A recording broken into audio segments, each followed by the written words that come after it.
Bonjour, aujourd'hui présentation de la dernière Vortex Strike Eagle génération 2. Donc voici les lunettes. Dans la boîte vous allez retrouver le mode d'emploi du réticule, parce que c'est un réticule qui est assez tactique.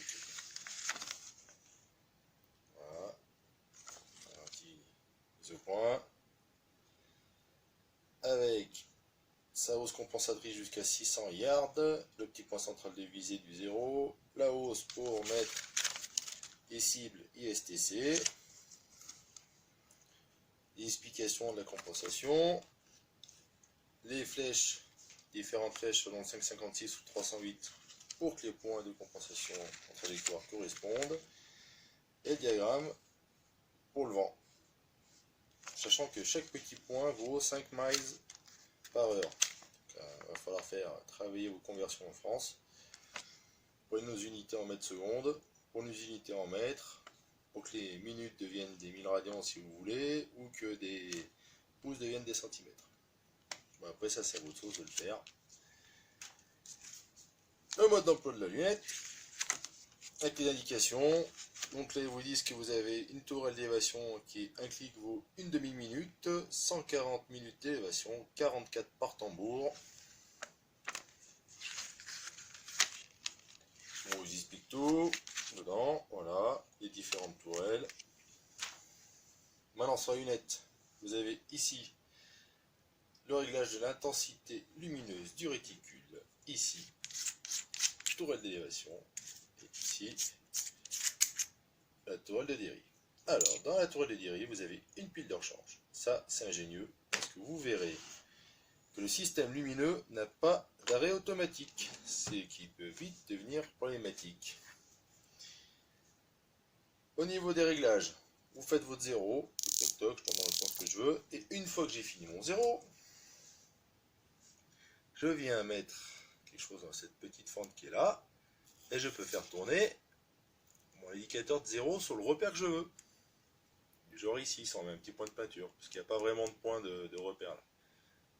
C'est pas un 0 stop, mais ça vous a remis votre indicateur de 0 à l'endroit où vous vouliez. Et comme ça, quand je tourne, je sais que je reviens sur mon 0. L'avantage, c'est que dans n'importe quel sens que vous allez encore avoir de l'élévation possible. Pourquoi? Vous faites votre 0 sur une munition subsonique. Vous voulez d'un coup utiliser une munition non subsonique. Au niveau de votre 0, vous allez taper bien plus haut.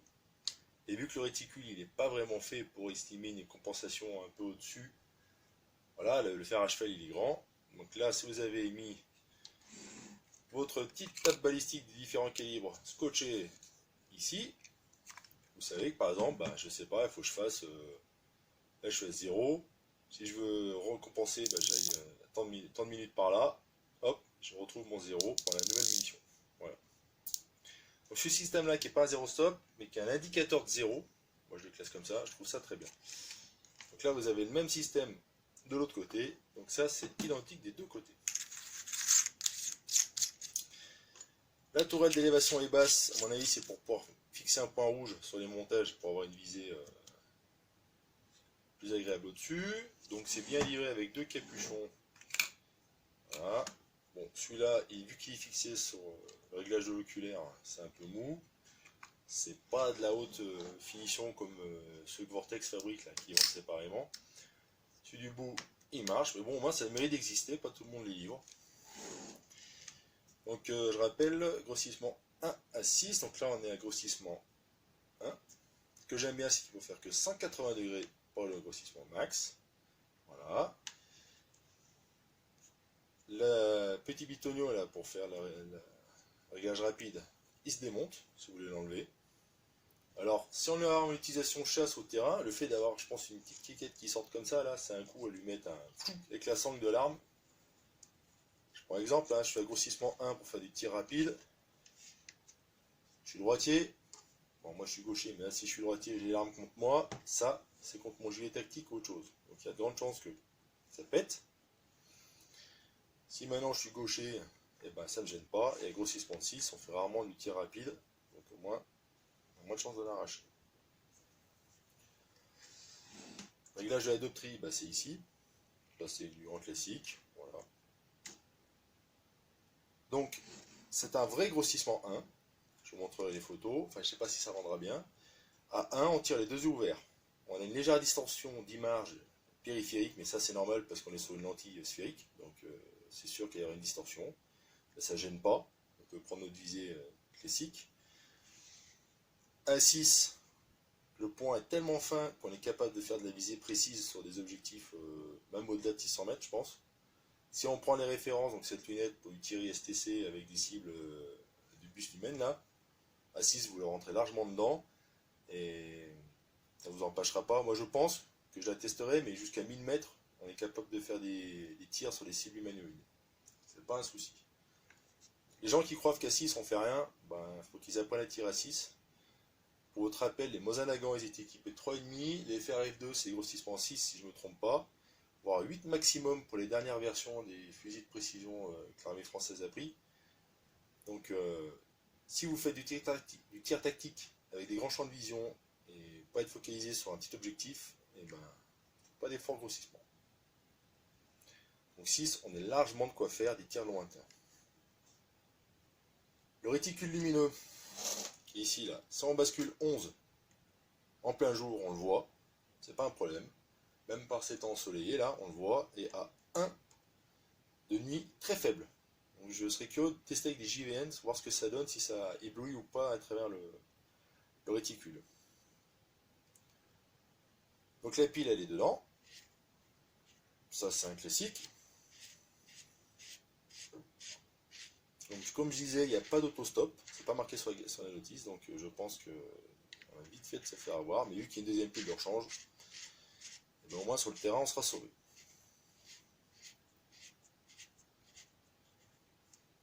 Donc cette lunette, je l'ai achetée chez KLB Arm.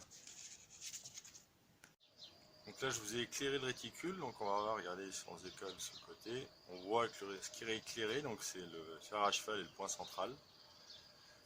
Je sais pas si ça rend bien, mais on le voit en plein jour. Donc là je suis au niveau 11 de l'intensité, au maximum.